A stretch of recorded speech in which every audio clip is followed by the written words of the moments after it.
Josh Jackson from the University of Kansas.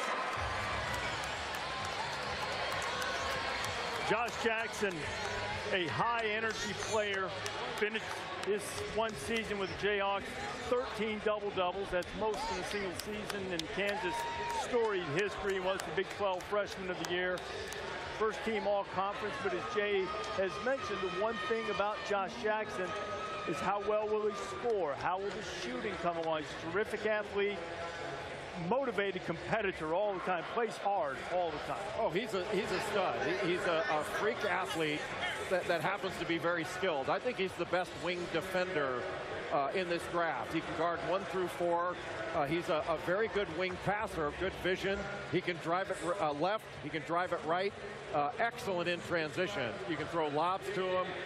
He can play above the rim. An excellent finisher at the rim. Josh Jackson's got everything except, Reese, as you mentioned, he is not an accomplished shooter. Like, that stroke has got to improve. But with his length and his freak athleticism, I mean, he gets to the rim and finishes like that's a big-time finisher there. And he does it with either hand. And he does it in a smooth fashion. He does compete. He plays hard all the time. He doesn't take plays off. He goes to the glass, too, and he'll stick his nose in there and rebound. But his ability to defend, I think, really sets him apart. His versatility, while at the same time being productive. Like, he scored over 500 points at Kansas as a freshman. He had over 50 steals. He had over 30 blocks. Like, you don't see that all the time in freshman players. And the Suns needed a 3-and-D wing. They were 28th in defensive efficiency last year. Reminds me a lot of a former Finals MVP that had 20 points versus the Cavs in a closeout game. Andre Iguodala, probably not considered a knockdown three-point shooter, not necessarily the best free throw shooter, but a guy that makes an impact when he's on the basketball floor.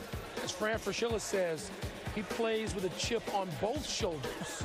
That's the word about him. He talks to coaches along the way, 18 and under, all along the way. There's a nastiness, there's a sense of confrontation. He's the alpha male in this draft class. And with Devin Booker, you talk about dynamic wings. This is the best news probably the Suns have had since Steve Nash was there. Yes, indeed. True story. I'm sure he has chips on both shoulders when he plays. Probably in a really good mood with Allison Williams now, though. Thank you guys very much. Josh, let me ask you, you worked out for the Suns. You chose not to work out for the Celtics because of scheduling conflicts. Do you think that impacted where you were drafted? Maybe a little bit, but, you know, I'm here today. I'm happy. You know, I'm glad to be a Phoenix Sun now. What do you think you can most contribute to the Suns? I think I can bring a lot of defensive versatility, offensive versatility. You know, I can guard 1 through 4 on the defensive end, and I can also play 1 through 4 on the offensive end. Josh, thank you so much, and congratulations. Reese, over to you. Allison, thank you very much. We have match day record that we're about to break in just a moment. The top 4 picks in this 2017 draft.